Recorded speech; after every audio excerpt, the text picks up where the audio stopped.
യാത്രക്കാർക്ക് പോലും ഭീഷണിയായി മാറിയ മൂലക്കടവ് പാലത്തിന് ഇരുവശവും ഉണ്ടായിരുന്ന പുല്ലുകൾ നീക്കം ചെയ്ത് വടക്കേക്കര ഗ്രാമപഞ്ചായത്ത് 11-ാം വാർഡ് മെമ്പർ നികിത ജോബി.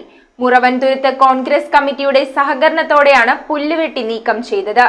ഇഴജന്തുക്കളുടെ ശല്യം രൂക്ഷമായതോടെ ശുചീകരണ പ്രവർത്തനത്തിന് മുന്നിട്ടിറങ്ങുകയായിരുന്നു വാർഡ് മെമ്പറുടെ നേതൃത്വത്തിലുള്ള സംഘം. വടക്കേക്കര ഗ്രാമപഞ്ചായത്ത് മുറവൻതുരുത്ത് 11-ാം വാർഡിലെ മൂലക്കടവ് പാലത്തിന് സമീപത്ത് യാത്രക്കാർക്ക് ഭീഷണിയായി നിന്നിരുന്ന പുല്ലാണ് നീക്കം ചെയ്തത്. ഇഴജന്തുക്കളുടെ ശല്യം രൂക്ഷമായതോടെയാണ് മുറവൻതുരുത്ത് കോൺഗ്രസ് കമ്മിറ്റിയുടെ സഹകരണത്തോടെ ശുചീകരണ പ്രവർത്തനം നടത്തിയത്. വാർഡ് മെമ്പർ നികിത ജോബി പ്രവർത്തനങ്ങൾക്ക് നേതൃത്വം നൽകി. മൂലക്കടവ് പാലത്തിന്റെ ഇരുവശങ്ങളിലായി പുല്ല് വളർന്ന് വളരെ ഭീതിജനകമായ സ്ഥിതിയിലായിരുന്നു ഉണ്ടായിരുന്നത്.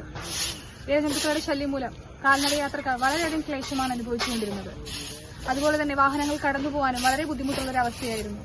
ഇതിനൊരു പരിഹാരം എന്നോണമാണ് വാർഡംഗങ്ങൾ തന്നെ മുന്നിട്ടിറങ്ങി ഇന്ന് ശുചീകരണ പ്രവർത്തനങ്ങൾ ഇവിടെ നടത്തുന്നത്. News bureau, Paravur. പള്ളുരുത്തി മണ്ഡലം സർവീസ് സഹകരണ ബാങ്കിന്റെ സൂപ്പർ മാർക്കറ്റായ സ്മാർട്ട് മാർട്ട് വിജയകരമായ 1-ാം വാർഷികത്തിലേക്ക്. ഡിസംബർ 1 മുതൽ ജനുവരി 10 വരെയുള്ള പർച്ചേസുകളിൽ നിന്നും മെഗാ നറുക്കെടുപ്പിലൂടെ 20 ഭാഗ്യശാലികൾക്ക് ഉഗ്രൻ സമ്മാനങ്ങളും. ഡിസംബർ 24 വരെ ഓരോ ദിവസവും നറുക്കെടുപ്പുകൾ. PMSEB smart mart 40 feet road, Palluruthy.